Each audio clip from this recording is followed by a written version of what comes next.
How high up are you with this type aircraft?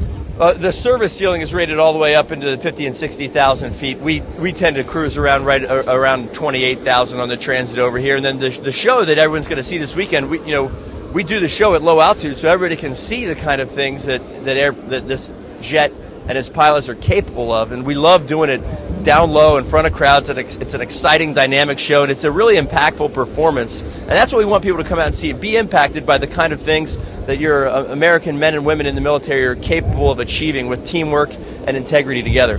How close do you actually get?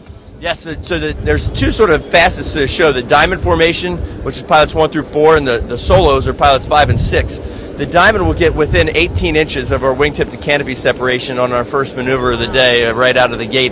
We call it the 360. We basically do a 360-degree turn right in front of the crowd with 18-inch wingtip to canopy separation. You got to worry about wind and everything else and drift. And is it computerized where it keeps you apart? No, there's no computerized. It's all the flights are manual and visually flown together. Yeah, we don't start out that close together, but we develop a lot of teamwork and trust within our formation, and so we gradually move our sets in using a crawl, walk, run mindset. And right now we're flying a really nice tight set, and you'll be able to see it this weekend. One last question: is it air conditioned? It sure is air conditioned, but we know we're working hard up there. We got a helmet on and all our flight gear, so we sweat quite a bit.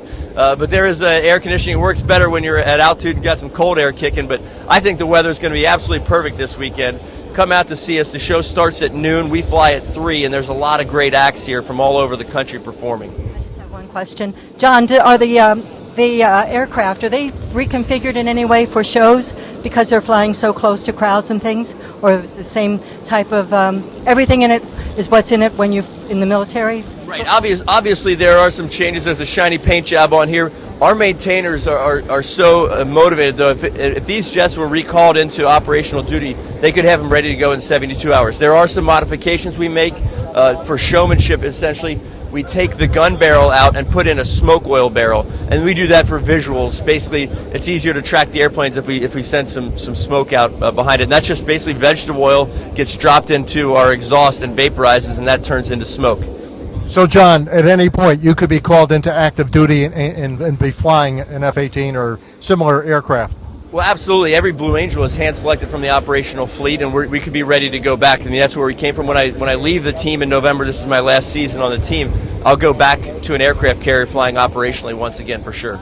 As pilots, a lot of us are afraid to get on a roof. Do you have any problems with heights? I don't have a lot of problems with heights. I never have. I'm glad I didn't. I did have some problem with air sickness when I started flying. I had to overcome that. I had a good tip. Somebody said, hey, I think you should try eating bananas for your air sickness. And I said, that doesn't make any sense because bananas don't cure air sickness. He says, oh, no, it won't cure your air sickness, but it'll taste like bananas on the way back up.